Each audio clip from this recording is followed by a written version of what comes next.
여러분, 밴쿠버에서 가장 비싼 집이 어디 있을까요? 밴쿠버의 부동산의 분위기가 계속 불근인데요. 밴쿠버에서 가장 비싼 집이 어디 있을까요? 한번 사연을 보여주시면 보이시죠? 가장 비싼 주택은 3085 포인트 그레이 로드 밴쿠버에 위치한 8,176만 5천 달러로 단독 주택입니다. 이게 가장 BC주에서 가장 비싼 집이에요, 여러분. 3085 포인트 그레이 로드 밴쿠버 언제 한번 가볼 생각입니다. 여기를 2008년도에 지어졌고요. 그리고 침대는 7개이고 욕실은 9개라고 합니다. 전체 면적은 얼마나 되냐면 3만 스퀘어 피트라고 합니다. 3만 스퀘어. 그렇다면 그 다음에 보이는 사진은 무엇일까요? 그 다음 보이는 사진은 밴쿠버에서 가장 비싼 땅입니다. 여긴 집이 아니고 땅인데 제임스 아일랜드로 5,793만 4천 달러입니다. 이 섬에는 집이 있는데 침실이 4개 있고 그 욕실이 5개가 있다고 합니다. 질문 드릴게요. 여러분들은 가장 비싼 집에서 살아보고 싶은가요? 아니면 가장 비싼 땅 제임스 아일랜드 살아보고 싶은가요? 비싼 집. 비싼 집에서 또 비싼 땅에서 살고 싶은 분은 없습니까? 예, 어느 정도 선택을 할 수 있습니다. 여러분, 오늘 본문을 보시면 밭주인의 입장에서는 그냥 평범한 밭이며 땅이었습니다. 그렇죠, 여러분? 근데 그 밭을 갈다가 항아리가 들어있는 보화를 발견한 농부가 그 밭은 완전 금싸라기 땅으로 변하게 되었습니다. 오늘 본문에 나타난 밭에 감춘 보화비를 이해하기 위해서는 2000년 전에 이스라엘의 어떤 국가의 배경을 이해하는 것이 좀 필요합니다. 여러분, 2000년 전에는 은행이 있었을까요? 없었을까요? 없었습니다. 그래서 은행과 금고가 없었기 때문에 어떻게 했습니까? 보화 재물을 관리할 때 항아리에 집어넣어서 그리고 땅속 깊이 묻는 것입니다. 왜냐하면 그것이 그 당시에 재물을 관리할 수 있는 가장 안전한 방법이었기 때문입니다. 그런데 문제는 주인이 예상치 못한 전쟁이나 어떤 어려움을 당하게 되면 그 감춰둔 보화가 하루아침에 주인을 잃어버리는 거예요. 그래서 짧게는 수년 동안 또 길게는 수백 년 동안 주인이 전쟁이나 이런 어려운 문제로 죽었거나 이렇게 했기 때문에 아무도 그 묻어둔 지역을 알 수가 없다는 거예요, 여러분. 땅에 묻혀 있다는 겁니다. 그래서 오늘 감추인 보화를 통하여서 우리에게 주시는 하나님의 은혜를 좀 나누었으면 좋겠습니다. 다 같이 따라하겠습니다. 천국은 감추인 보화처럼 하나님의 은혜로만 발견됩니다. 오늘 여기에서 아까 밭을 갈고 있는 그 농부를 보시면 어떻습니까? 그냥 평범하게 밭을 갈고 있었어요, 여러분. 그죠? 아주 평범한 삶을 살았단 말이에요, 여러분. 농부가 거기서 일을 하고 밭을 갈고 있는 목적이 무엇이었을까요? 아마도 양식이 풍성하지 못했던 그 당시에 딱 들어가 봤을 때 하루하루 정말 입에 풀칠을 하기 위해서 먹을 걸 먹기 위해서 일을 하고 있던 소장농에 불과했다는 것입니다. 그런데 이게 웬일입니까? 밭을 갈다가 탁탁 하면서 뭔가 이렇게 발견이 됐어요, 여러분. 근데 이게 뭘까 궁금함을 가지고 이렇게 하나씩 한 삽 두 삽 뜯어 보니까 뭐가 보입니까? 거기에 상자 또는 항아리가 보였을 거죠, 여러분. 그래서 궁금해서 그것을 열어보았을까 안 열어봤을까요? 그것을 열어봤겠죠, 여러분. 근데 거기 보니까 그 안에 수없이 많은 금은보화가 숨겨져 있는 것을 보게 됩니다. 근데 유진 피터슨이 쓴 그 메시지 바이블에 보면 어떻게 되어 있냐면 이 농부가 밭을 갈다가 그 안에 금은보화가 있는 것을 알고 찾기 위해서 찾았던 것이 아니라 아주 우연히 금은보화를 발견하게 되었다라고 얘기하고 있습니다. 여러분, 이 농부가 밭을 가면서 그 밭에 금은보화가 있는 항아리를 발견할 수 있는 퍼센티지가 몇 퍼센트가 될까요? 1%, 2%, 10%, 100%. 제가 볼 때는 이 농부가 밭을 갈다가 금은보화를 발견할 수 있는 확률은 어떻습니까? 0%라는 거예요, 여러분. 왜냐하면 그 안에 보화가 있음을 알고 여기저기 삽질을 하면서 그 금은보화를 발견한 것이 아니라 아주 우연히 그 금은보화를 발견하게 되었다는 것입니다. 저는 이 부분을 보면서 어떤 마음이 들었냐면 그렇구나. 이 천국이라는 것, 여기에 들어있는 금은보화가 무엇을 의미합니까? 하나님 나라 천국을 이야기하고 있습니다. 다시 말하면 여기 나오는 금은보화는 예수님, 천국 되시는 예수님을 우리에게 말해주고 있습니다. 땅속에 감추인 보화를 발견하는 것처럼 천국을 발견하기 위해 노력하고 애쓰고 힘써서 나는 천국을, 예수님을 발견하게 되었다라는 분 한번 손을 들어볼까요? 그렇게 많지 않을 것 같습니다. 거의 대부분의 분들은 어느 날 우연히 어떻게 정말 하나님의 은혜로 예기치 못하게 천국 되시는 예수님을 만나게 되었다는 것입니다. 여러분, 저도 어렸을 때부터 교회를 다녔습니다. 그런데 아무리 교회를 다녔지만 예수님을 만나지 못했습니다. 그런데 청년 시절에 캠퍼스를 걷다가 몇몇 사람들이 전도하는 전도 이야기를 듣고 어떻게 했습니까? 그리고 제가 그 대화를 나누면서 교회를 나가게 되었고, 그리고 성경 공부를 하게 되었습니다. 그리고 조금 있다가 교회에 10월이나 11월 달에 옛날에는 부흥회라는 걸 참 많이 했습니다.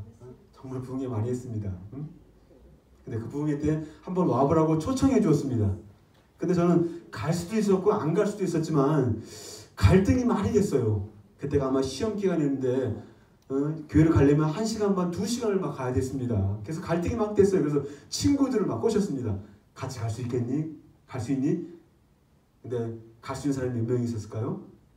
한 명도 없었어요, 여러분.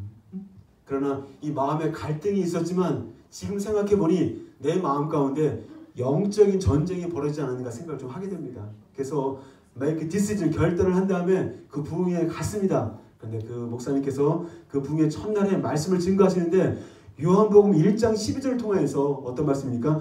영접하는 자, 곧 그 이름을 믿는 자들에게는 하나님의 자녀가 되는 권세를 주셨으니 이는 혈통으로나 육정으로나 사람의 뜻을 하지 아니하고 오직 하나님께로서 태어난 자들이니라 라고 그 말씀을 선포를 딱 하시는데 그렇구나. 그 진리의 말씀 예전에도 알았고 들었지만 그 말씀이 선포될 때에 그 말씀에 귀를 듣고 있던 저에게 어떻게 됩니까? 그 말씀이 저에게 화살이 꽂히는 것처럼 가슴에 탁 들어왔어요, 여러분. 할렐루야. 그러면서 그 순간 어떤 마음이 들었냐면 이제 내가 예수님을 믿고 있으니까 하나님의 자녀가 된 것이구나 라고 그런 깨달음이 왔습니다. 할렐루야. 어떤 사람은 정말 감사하게도 모태신앙으로서 어머니 뱃속 때부터 어머니가 교회를 다니고 아버지 교회를 다녀서 정말 어렸을 때는 그러면서 교회를 다니면서 예수님을 만나는 그런 사람도 있었을 것 같고요. 또 어떤 사람들은 자기 아내가 믿음이 좋아서 여보 교회 다녀야 돼. 예수님 믿어야 돼. 응? 천국까지 여기 있어. 하나님 살아계시대. 같이 가자. 라고 해서 몇 번을 거절하다가 또 거절할 수 없어서 정말 한두 번 그럼 가보겠다라고 가게 되는데 그때 코교에서 가는데 그때 자리에 앉았는데 예배를 드리고 말씀을 듣는데 정말 하나님 계시는 것 같은 마음이 들기 시작했습니다. 그래서 예수를 믿는 사람들도 있습니다. 때로는 어떻습니까? 길거리를 우연히 지나가는데 우리 김문호 전사님처럼 전도지를 전달해 주었는데 그 전도지를 우연히 보게 되는데 거기에 하나님은 당신을 사랑하십니다. 그러나 우리 모두는 죄인입니다.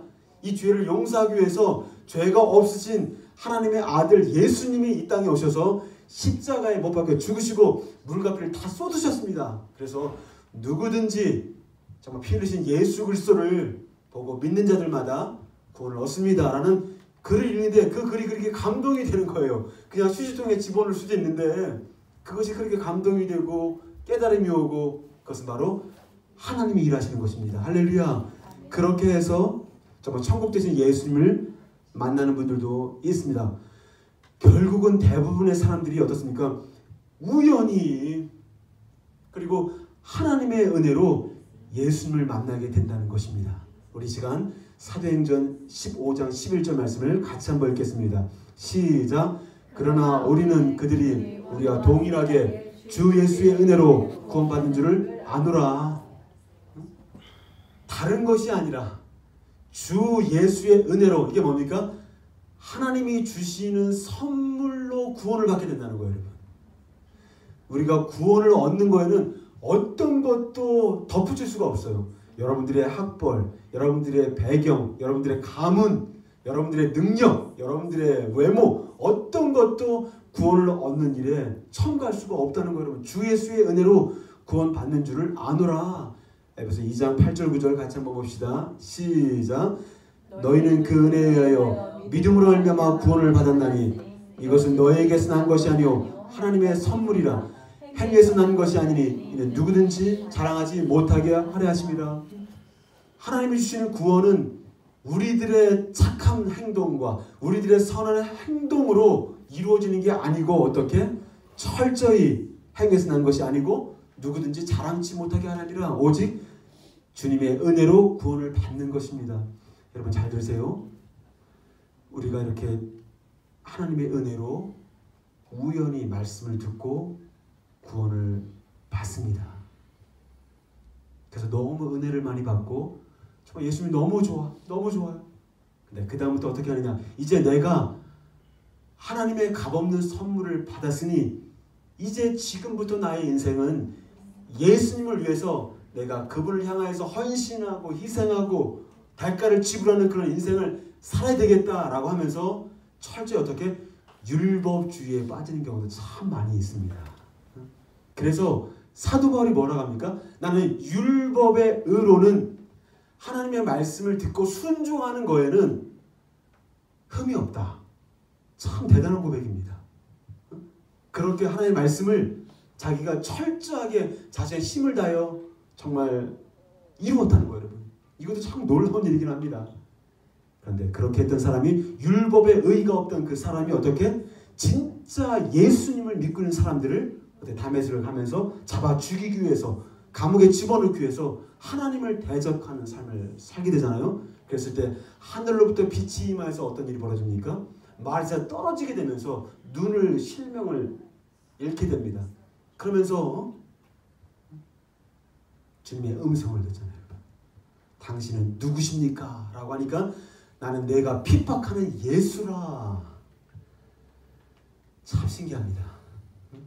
그래서 우리가 예수를 믿은 이후에도 어떻게 하는 것입니까? 복음은 바로 그것입니다.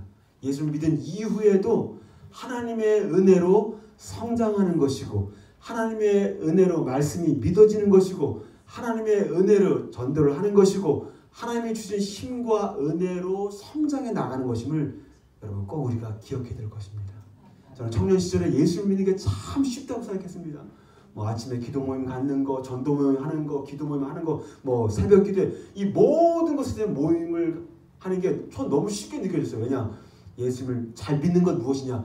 내 의지력의 문제라고 생각했습니다. 내가 의지력이 강하면 뭐든지 다 지킬 수 있다라고 생각했습니다. 그런데 결국 그렇게 했던 율법의 의로 흠이 없다고 정말 추구했던 저의 삶이 나중에 어떻게 됩니까? 사람들이 판단되고 그렇게 하지 못하는 사람들이 아이고 뭐 이렇게 찌질이 같은가 하는 생각이 들었어요.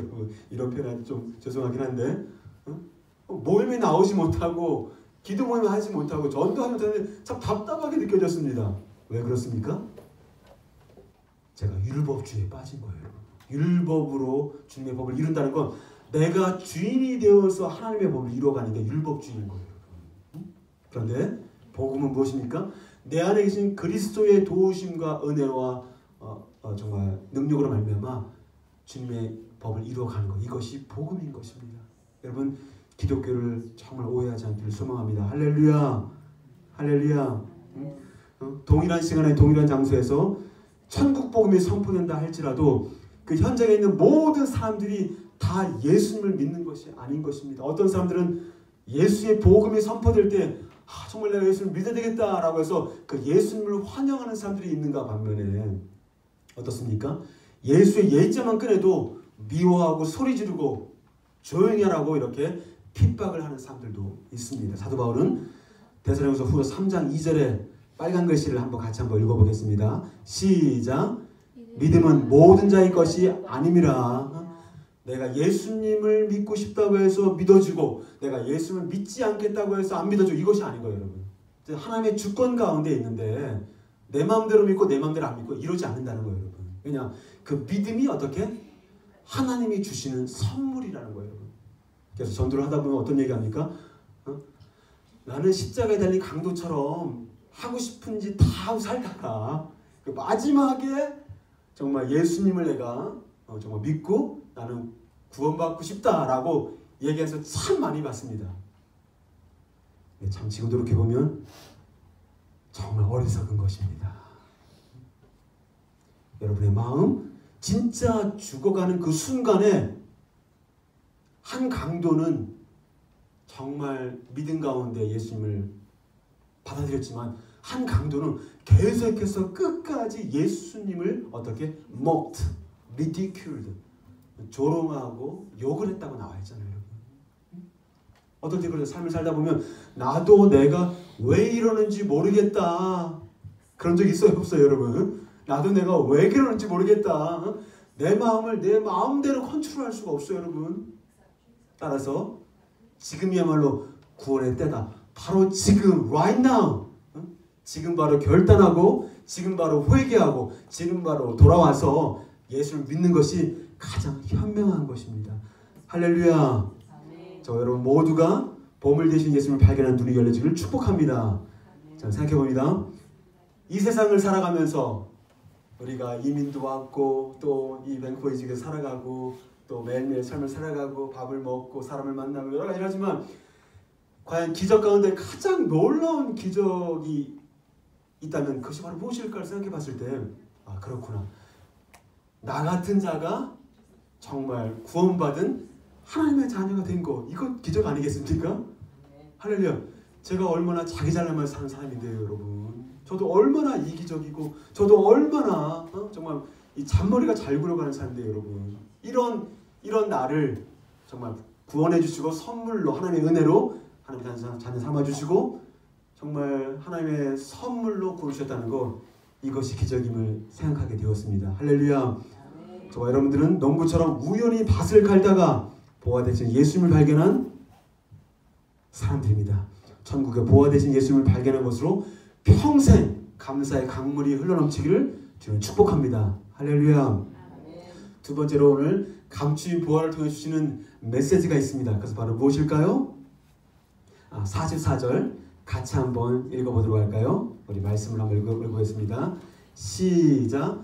천국은 마치 밭에 감춘 보아와 같으니 사람이 이를 발견한 후 숨겨두고 기뻐하며 돌아가서 감추인 보아를 발견했어, 그죠? 그리고 어떻게 행동합니까? 좀 이상해요. 이걸 숨겨두네요. 아니 발견했으면 이걸 가지고 주인에게 알려서 여기 보물이 있으니 내가 이런 상당한 돈을 줄 테니 파시오 이렇게 해야 되는 거 아닌가요? 근데 숨겨둡니다. 그렇죠? 근데 그 다음 행동이 뭡니까? 기뻐하며 돌아갔다는 거예요. 기뻐하며. 숨겨두고 기뻐하며 돌아갔다는 거예요, 여러분. 어떻게 보면 이 농부는 하루하루 입에 풀칠하기 위해서 정말 미래에 대한 근심과 염려 가운데 삶을 살아올 수도 있었을 것 같습니다. 그런데 그의 인생이 완전히 터닝 포인트에서 100% 바뀌게 됩니다. 그렇게 하루하루 살기가 바빴던 근심 가운데 어떻게 자녀들을 먹여 살릴까, 정말 2000년 전에는 여러분 먹고 사는 문제가 너무나 심각했습니다. 여러분 굶어 죽은 사람들이 그렇게 많았어요. 여러분 그때 소장농으로 일하면서 주인도 아니고 이걸 발견 후에 숨겨두고 기뻐하며 돌아갔다. 이제는 더 이상 자기가 하루하루 노동자로서 벌어먹는 그런 생각에 잡히지 않고 땅속에 있는 보화를 발견한 기쁨이 가득했음을 우리에게 볼 수가 있습니다. 여러분 진짜로 보화를 발견한 자, 진짜로 예수님을 발견한 자는 마음의 기쁨이 충만히 넘칠 수밖에 없습니다. 할렐루야. 사도 바울은 말씀하는데 같이 한번 로마서 14장 7절 말씀 같이 한번 읽겠습니다. 시작. 하나님의 나라는 먹고 마시는 것이 아니요 오직 성령 안에서 의와 평강과 희락이라. 희락은 뭡니까? 기쁨이다 라고 말씀하고 있습니다. 하나님의 나라는 그냥 눈에 보이는 것처럼 먹고 마시는 것이 아니라, 그랬다고 하나님 나라 가면 먹는 것이 없을까? 좀 먹는 것이 있을 것 같아요. 생명나무 가시 있을 것 같아요, 여러분. 응? 먹고 마시는 것에 그치는 것이 아니라 오직 성령 안에서 의로움과 평강과 희락이라고 말씀해주고 있습니다. 저는 진짜 보호와 되신 예수님을 만나기 전에는 진짜 우울한 인생을 살았습니다. 학교 갔다 오면 항상 병 들어있는 형의 약수발을 들어야 됐고요. 초등학생인 저에게 인생이 참 버겁고 힘들다라는 생각이 들었어요. 그런데 20살에 성령을 체험하면서 예수님을 만나면서 큰 변화가 생기는데 가장 큰 변화 중에 한 가지 뭐냐면 얼굴이 펴지고 내 안에 기쁨이 생겼다는 것입니다. 할렐루야. 내 마음에 천국을 소유한 기쁨. 여러분 생각해보세요. 진짜 로또가 한번 딱 이렇게 당첨이 돼도 어떻겠습니까? 우와 하면서 소리를 지르지 않겠습니까? 근데 로또랑 비교할 수 없는 상상을 초월하는 천국 되시는 예수를 만난 것은 상상을 초월하는 것입니다. 할렐루야. 저는 막 싱글벙글 그때부터 막 얼굴이 달라지기 시작했고 싱글벙글하니까 친구들이 어떻게 합니까? 더 좀 이상한 것 같다. 뭐 뭔 일 있었냐? 왜 이렇게 희죽이죠? 별명이 희죽이죠. 희죽이죠. 그러니까 너무 좋은 거예요. 그랬다고 뭐 집이 확 너무 잘 사는 것도 아니었지만 그냥 그 예수를 만난 그 기쁨이 내 안에 솟아나기 시작하는데 친구들이 너 정말 이상한 것 같다라고 얘기해도 아무 상관없어. That's fine. 기쁨의 근원 되신 예수님이 내 안에 들어오셨기 때문에 기쁨이 넘치는 것은 당연한 것이었습니다. 할렐루야. 진짜 보아 되신 예수님을 만난 사람은 기뻐할 수밖에 없습니다. 할렐루야. 이 여기서 느껴지는 기쁨은 뭡니까? 수동태적인 기쁨인 거예요, 여러분. 내 안에 기쁨 대신 예수가 주시는 수동태적인 기쁨, 내가 만들어내는 기쁨이 아니라 만들어지는 그런 수동태적인 기쁨인 것입니다. 할렐루야. 오늘 목사님이 페이스북에 글을 올리셨는데요. 자신이 섬기는 교회에 이제 새롭게 온 분이 뭡니까? 글을 좀 올리셨습니다. 근데 보니까 그 교회에 처음 오게 된 새신자에 대한 내용을 올렸는데요. 이런 내용입니다. 어떻게 우리 교회에 나오게 되셨습니까? 라고 물으니까 제가 삶에 어려운 문제가 있어서 이번 참에 한번 나도 교회를 한번 다녀봐야 되겠다라고 마음을 먹었던 것 같아요. 그래서 이제 저 뒤쪽에 가고 이제 문을 열고 들어와서 앉았는데 예배를 드리고 나서 마음이 더 무거우신 거예요. 자기가 어려운 문제를 좀 풀어보고 싶어서 교회를 나왔는데 그날 목사님이 말씀을 전하시는데 그 말씀을 전하시는 그 메시지에 막 분노가 막 섞여 있는 게 느껴진 거예요. 그래서 너무 막 자기가 혼나는 느낌이 들었대요. 그래서 나도 내 삶이 무겁고 힘든데 그 분노의 이 메시지를 들으니까 마음이 더 힘들었던 거예요. 그래서 제가 죄송해요. 다른 옆에 있는 교회를 갔다고 합니다. 그래서 거기는 뭔가 기대감을 가지고 왔는데 참 안타깝게도 그 옆 교회에 있는 그 교회 목사님도 말씀을 막 전하시는데 거기서도 막 혼내듯이 분노를 하면서 목사님 말씀을 막 전하시는 거예요. 그래서 혹을 때려갔다가 혹을 막 붙이고 왔다는 느낌이 자신이 들었다고 합니다. 근데 그렇게 힘이 없어서 길을 걷고 있는데 어떤 한 분을 만나는데 그 분이 거기 옆에 이렇게 있는 뱅크 예수전 길을 꼭 가라고 교회를 가라고 그렇게 해서 이제 교회를 왔다고 합니다. 저는 좀 우스개 같은 이야기인 것 같지만 그 글을 읽으면서 어떤 마음이 들었냐면요. 저 마음이 좀 찔렸습니다. 만약에 제가 말씀을 전할 때에 말씀을 듣는 분들이 정말 그 설교 속에 분노가 막 담겨져 있었다면 참 너무 어땠을까. 그러면서 만약에 지금까지 이곳에서 말씀을 듣고 예배를 드리면서 정말 목사님 말씀을 들을 때 정말 분노가 섞여서 그 분노 때문에 내가 정말 마음이 힘들었다 하신 분 있다면 제가 용서를 구합니다. 그런 마음이 좀 들었고요. 많은 사람들이 삶의 현장에서 마음을 지키지 못하고 분노를 쏟아내므로 사실은 큰 어려움을 겪기도 합니다. 그러나 여러분, 우리는 정말 인정해야 합니다. 아무리 환경적으로 힘들어도 감추인 보호 대신 예수님을 발견한 그리스도인들은 마음의 기쁨이 넘치는 사람들입니다. 할렐루야. 왜냐하면 기쁨의 근원 되시고 기쁨의 시작과 마침표를 찍으시는 그 예수 그리스도가 내 안에 계시기 때문에 우리는 기쁨이 넘치는 것입니다. 할렐루야. C.S. 루이스라고 하는 기독교 정말 놀라운 변증가가 있습니다. C.S. 루이스 책은 여러분 가격을 묻지 말고 무조건 보셔야 됩니다. C.S. 루이스 책은 때로는 번역 때문에 좀 어려운 것들도 있는데 정말 주시는 영감들이 참 많습니다.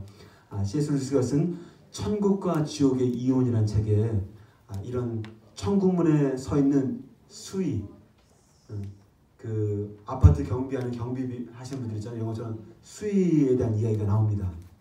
근데 이 수위는 천국문 앞으로 들어오는 사람들에게 딱 한 가지 질문만 한다고 합니다. 다른 거 묻지 않고 딱 한 가지만 물는다고 합니다. 넘겨주시고 같이 한번 읽어볼까요? 시작. 당신은 예수님을 믿게 되므로 참을 수 없는 기쁨을 가지고 계시나요? 다시 한번 읽겠습니다. 시작. 당신은 예수님을 믿게 되므로 참을 수 없는 마음 가지고 있나요? 옆에 있는 질문해 봅시다. 당신은 예수님을 믿게 되므로 참을 수 없는 기쁨을 가지고 있나요?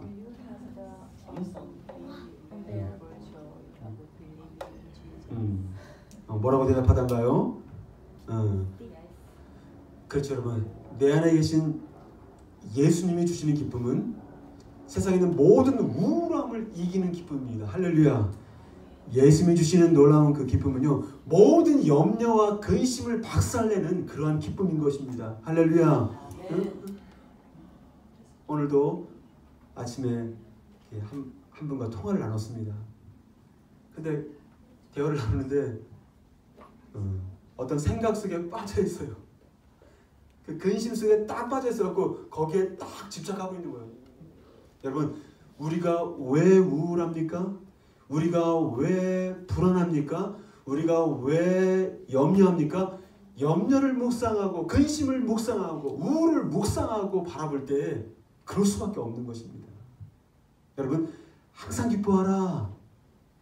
항상 기뻐하는 분 한번 손 들어 보십시오. 이것을 율법으로 받으면 어떻게 되는 겁니까? 내가 항상 기뻐하려고 노력하는 삶을 살게 되니 쉽지 않죠, 여러분. 근데 복음은 무엇입니까? 항상 기뻐하라라고 말씀하셨을 때 내가 너로 하여금 내 안에서 항상 기뻐하는 인생을 살게 만들어 주겠다 이거거든요, 여러분. 할렐루야. 할렐루야. 그래서 우리의 생각의 초점과 생각의 포커스가 어디에 묻혀 있느냐 너무너무 중요합니다. 제가 왠지 외로움을 느낄 때나 제가 왠지 자기 연민에 빠질 때 자기 연민의 생각을 계속 묵상하고 있는 저의 모습을 보게 됩니다. 우리는 그 자기 연민과 또 불안과 염려의 구덩이에서 우리 뛰어나와야 됩니다. 할렐루야. 할렐루야. Come on and celebrate. 누구에게 기쁨을 주시는 예수가 우리 안에 계십니다. 할렐루야. 누구도 뺏을 수 없는 그 기쁨. 그래서 캄캄한 감옥에서 아무것도 바랄 수 없고 소망이 없는, 정말 밤에는 쥐들이 왔다 갔다 하면서 정말 싸늘한 정말 콘크리트 바닥에서 누워있는 그 사도 바울이 감옥 밖에서 밥을 먹으면서 편안하게 잘 지내고 있는 성도들을 향하여서 뭐라고 얘기합니까? 주 안에서 항상 기뻐하라. 내가 다시 말하노니 기뻐하라. 다시 한번 보여줄까요? 같이 한번 읽어보겠습니다. 시작. 주 안에서 항상 기뻐하라. 내가 다시 말하노니 기뻐하라. 우리가 예수님을 믿으면서 정말 주가 주시는 기쁨을 가지고 있는 자가 진짜 신자인 것입니다. 예수님을 믿어도 보화를 발견해도 기쁨이 없다. 이럴 수 있을까요? 우리 아이들 중에 누군가 오늘 너에게 용돈을 100불을 줄게 했을 때 기쁘지 않다고 생각한다면 그 아이는 좀 이상한 아이일 거예요. 그렇죠, 여러분? 100불을 준다고 해도, 선물 받는다고 해도 기쁨이 있는데 정말 금은보화 되시는 예수를 만난 그 기쁨, 그 예수가 밖에서만 역사하는 것이 아니라 내 안에 들어오셔서 나와 하나가 되어서 살아가신다는 거, 이건 정말 아무도 빼앗을 수 없는 놀라운 기쁨인 것입니다. 할렐루야. 할렐루야. 여러분 한번 옆에는 보십시오. 웃음은 환경과 여건에 따라서 뺏을 수도 있습니다. 우리가 웃음은 환경과 상황을 따라 주어지는 것입니다. 그렇죠, 여러분? 그러나 내면으로부터 흘러나오는 그 기쁨은 환경이나 상황이 그 기쁨을 빼앗을 수가 없는 것입니다. 할렐루야. 그런 정말 위로부터 부어주시는 놀라운 신적인 기쁨이 생수의 강물처럼 여러분 삶 가운데 흘러가기를 주님으로 축복합니다. 할렐루야. 아멘. 여러분 우리 기뻐합시다. 할렐루야. 아멘. 주 안에서 기뻐합시다. 아멘. 주 안에서 기뻐하는 거 정말 하나님이 기뻐하는 뜻입니다. 할렐루야. 세 번째 감추인 보혈을 통해 주시는 은혜가 있는데요. 그것은 바로 무엇입니까? 다시 한번 말씀 44절 읽도록 하겠습니다. 시작. 천국은 마치 밭에 감추인 보화와 같으니 사람이 이를 발견한 후 숨겨두고 자기의 소유를 다 팔아 그 밭을 사느니라. 그 밭을 사느니라. 금은보화를 보는 순간, 사고 싶은 그 아이패드를 사는 순간, 사고 싶은 그 뭡니까 컴퓨터를 사는 순간 막 기뻐지잖아요, 여러분. 물건을 사도 막 기쁘잖아요, 여러분. 근데 금은보화를 딱 발견하고 나서는 막 그냥 그 농부가 숨겨두고 돌아와서 기쁨으로 돌아와서 어떻게 합니까?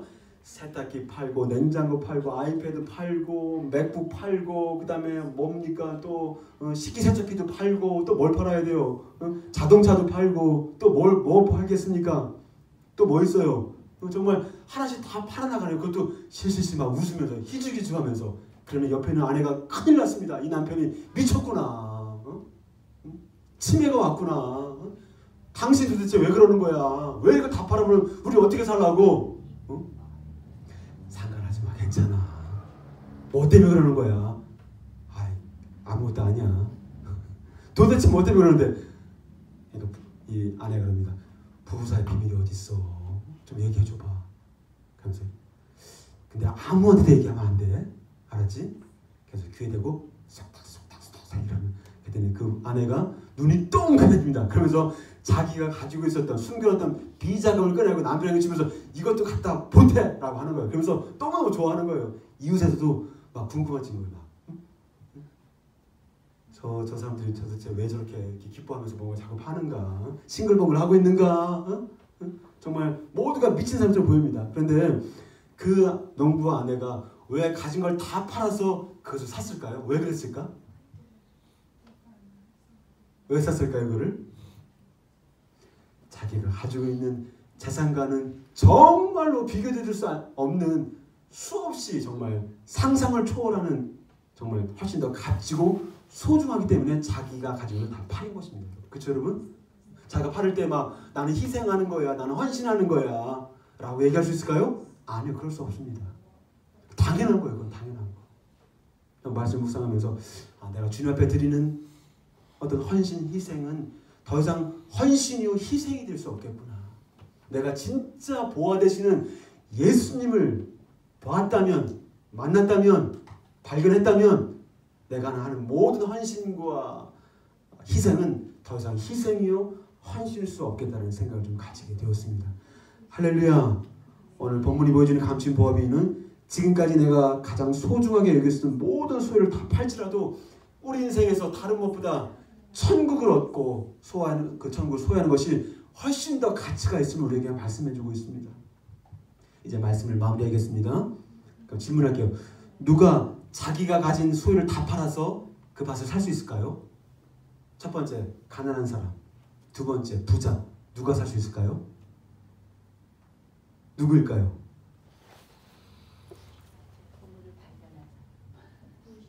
둘 다 다입니다. 가난한 사람도 살 수 있고 부자는 살 수 있어요. 왜냐하면 소장농이 가난한 사람이잖아요. 부자가 아니잖아요. 여기 있는 소장농이 가난한 살 수 있다면 부자도 살 수 있고 가난한 자 다 살 수가 있습니다. 근데 조건이 있어요. 그림을 하나 보여주세요. 저는 목회를 하면서 해바라기가 참 너무 좋아지더라고요. 왜냐? 태양만 바라보잖아요. 누군가 연애를 하는데 양다리 걸치면 그놈을 어떻게 해야 돼? 너무 싫잖아요, 여러분. 양다리 걸치면. 근데 해바라기는 오직 태양만 바라봐. 정말 주 안에서 정말 지조가 있고 뭔가 이렇게 뭐라 그러나 친구들 사이에 의리가 있고 뭔가 그렇잖아요, 여러분. 태양만 바라보잖아요, 여러분. 태양 외에는 아무것도 바라보지 않고 태양이 움직이면 움직이는 대로 거기로 움직이는 걸 보게 됩니다. 아유, 너무 멋있어요, 여러분. 근데 30th Century Station 앞에서 한 아주머니가 60대, 60대, 50대, 60대 아주머니가 이거를 신문지에 깔아놓고 이걸 경매를 판다면 여러분 10불, 50불, 100불, 1000불 다 다룰 수 있을 것 같아요, 여러분. 네, 실제로 이 그림은 19세기 네덜란드 화가였던 반 고흐의 작품으로 어떻게 4천만 달러, 500억에 팔렸어요, 여러분. 500억. 왜 그렇게 비싸게 주고 샀을까요? 왜 그렇게 비싸게 주고 샀을까요, 이거를? 반 고흐가 그린 작품의 가치를 알고 있기 때문에 샀다는 거예요, 여러분. 저는 만약에 내가 500억이 있으면 반 고흐가 그린 그 해발의 그림을 살까 안 살까요? 절대 안 사. 난 절대 안 사. 절대 안 사요. 제가 아무리 해바라기를 좋아해도 500억이 있으면 이 해바라기 사는가? 안 사요. 안 사. 모르지 뭐 또 미래를 내다보고 살 수 있겠죠. 1987년도 이게 500억에 팔렸는데 일본에 있는 뭡니까? 일본에 있는 한 회사인데 일본에 있는 한 저기가 이것을 샀다고 합니다. 지금은 어떻습니까? 지금은 1000억의 가치가 있다. 87년이면 97, 7, 17, 27 거의 한 3, 40년이 지나고 나서 500억이 더 뗀 거예요, 여러분. 아, 그때 살 걸 말이야. 정말 이 반 고흐가 그린 이 정말 많지 않은 작품, 이거에 대한 작품의 가치를 아는 사람만 살 수가 있고 투자할 수가 있는 거예요, 여러분. 그렇죠, 여러분? 따라서 다시 한번 질문입니다. 누가 자신의 소유를 다 팔아 정말 그 밭을 살 수 있을까요? 가난한 사람도, 부자도, 작은 사람도, 키 큰 사람도, 건강한 사람도, 아픈 사람도, 또 누가 있습니까? 응? 장애가 있는 사람들도, 아픈 사람들도 누구나 그 밭을 다 살 수가 있습니다. 그러나 조건이 있습니다. 뭡니까? 밭에 감추인 보화, 천국에 대한 진정한 가치를 진심으로 깨달은 자들만이 자기의 소유를 다 팔아 살 수가 있는 거죠. 어떻게? 기쁨으로 살 수가 있습니다. 할렐루야. 오늘 주님께서 우리에게 말씀하십니다. 뭐라고 말씀할까요? 귀 있는 자는 성령의 교회들에게 하시는 말씀을 들을지어다. 로마서 10장 9절 같이 한번 읽어보겠습니다. 시작. 내가 만일 내 입으로 예수를 주로 시인하며 또 하나님께서 그를 죽은 자 가운데서 내 마음에 믿으면 구원을 받으리라. 사람이 마음으로 믿어 의에 이르고 입으로 시인하여 구원에 이르느니라. 뭡니까? 천국은 내가 주인 됐던 죄를 회개하고 내 마음의 진정한 주인이신 예수님을 모신 자들만이 누리는 나라인 것입니다. 할렐루야. 할렐루야. 예수님 때문에 마음의 변화가 일어나는 사람들이 의와 평강과 희락을 누리는 것이 바로 천국의 삶이 되는 것입니다. 그래서 이 사실을 너무 잘 알았던, 지금까지 내가 알았던 모든 지식들을 해로 여기고 배설물로 여기고, 그리고 예수 그리스도를 향하여서 내가 오늘도 전진한다고 고백했던 사도 바울은 어떻게 고백합니까? 로마서 2장 3절 말씀 같이 한번 읽겠습니다. 시작. 그 안에는 지혜와 지식의 모든 보화가 감추어져 있느니라. 그 안이 어떤 안입니까? In Jesus Christ. 그리스도 안에는 모든 보물과 지혜가 감추어져 있다. 할렐루야. 따라서 예수님을 믿은 이후에 점점 내가 예수님을 알아갈수록 그 안에 있는 보물, 정말 진국 되시는 정말 그 예수 그리스도 그 지식과 지혜를 계속해서 우리가 정말 알아가고 발견하고 또 삶에서 적용하며 나갈 수가 있는 것입니다. 할렐루야. 그래서 모든 것이 다 사라져도, 모두가 다 떠나가도 예수님만 나와 함께 하시면 되는 것입니다. 할렐루야. 당장 영주권이 없어도 예수님 있으면 되는 거예요, 여러분. 할렐루야. 왜냐면 그 예수님이 우리의 마음의 소원함을 따라 이루어 주실 것을 우리가 믿기 때문에 그렇습니다. 할렐루야. 그래서 우리는 복음 되신 예수님 때문에 이렇게 고백합니다. 다 같이 예수님이 나의 참 보물 되십니다. 예수님이 나의 참 보화 되십니다. 정말 그렇습니까? 이제는 500억 원이 넘는 반 고흐의 미술 작품과 비교가 되지 않는 천국을 주신 주님께 감사드리시를 축복합니다. 할렐루야. 주님 주신 시간과 물질과 재능으로 하나님 나라를 섬기고 확장해 나가는 승리의 삶이 되기를 축복합니다. 할렐루야. 모든 사람들에게 다 열려진 것 같고 모든 사람들에게 다 발견될 수 있는 것 같지만 그렇지 않습니다. 오직 하나님의 은혜로만 천국이 발견되는 것입니다. 할렐루야. 그 하나님께 우리의 영혼을 불쌍히 여겨주시고 날마다 천국의 비밀 되시는 예수 그리스도를 알아가는 눈이 열리게 도와주시고 귀가 열려서 정말 예수의 기쁨이 내 안에 강물처럼 생수의 강물처럼 날마다 흘러나가는 그런 인생 되기를 주의 이름으로 축복합니다. 할렐루야. 우리의 보물을 포기할 수 없습니다. 다 같이 일어나서 찬양으로 함께 나가도록 하겠습니다.